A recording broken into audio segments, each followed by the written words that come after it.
Stepney, the Bluebell engine, was busy talking to the other engines. It was his first visit to their railway. He was having a splendid time. "You are very lucky engines," he said. "Your line has got everything. It's long enough to give you a good run, and you have plenty of passengers. Then you have a quarry and a mine, so you need plenty of cars. Cars are fun. I miss them on our line." Percy was surprised. All the engines thought cars were trouble. "You're welcome to take some of mine," he said, "but you'd better ask driver first." Their drivers agreed, and the two engines set off.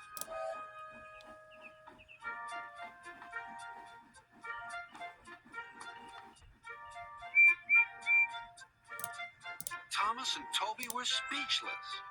Stepney took the cars to the harbor.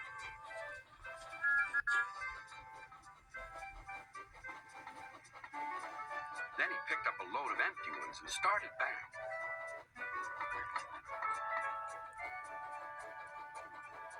Ahead was a cricket field. The game had just begun. Stepney and his driver had to wait at a signal. "Good," said his driver. "We can watch the game."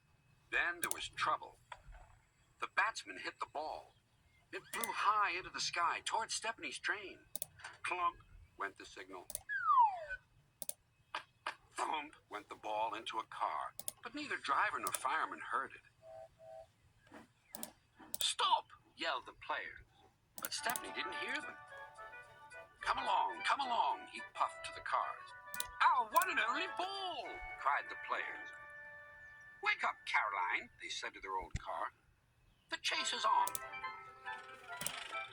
Caroline coughed crossly and rolled down the road.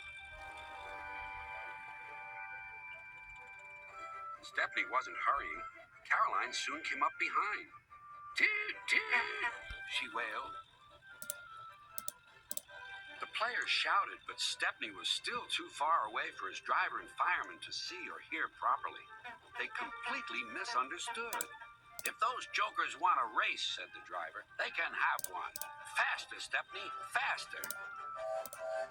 Poor Caroline wasn't happy at all. She rattled along at twice her usual speed. "I shouldn't be treated like this," she grumbled.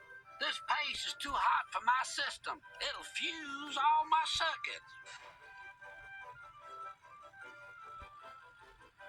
Suddenly, Stepney was nowhere to be seen. "Yahoo! That silly train has run into a hole, so we can't catch it. I can go home now." But she couldn't. Her driver pounded Caroline on up the steep hill, and then down the other side toward the station. Stepney was already there when Caroline cluttered in. "We need our ball back," cried the players, and explained everything.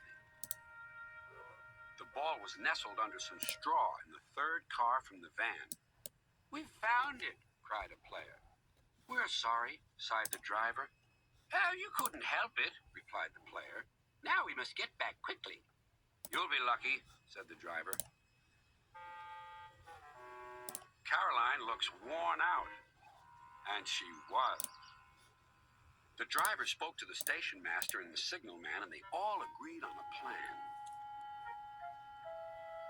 Soon they had rolled Caroline onto a flat car with a brake van coupled behind. The players crowded inside, and Stepney pulled the train back to the playing field.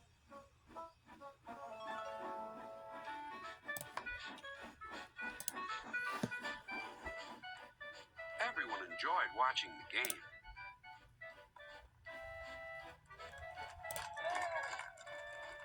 Even Caroline was pleased.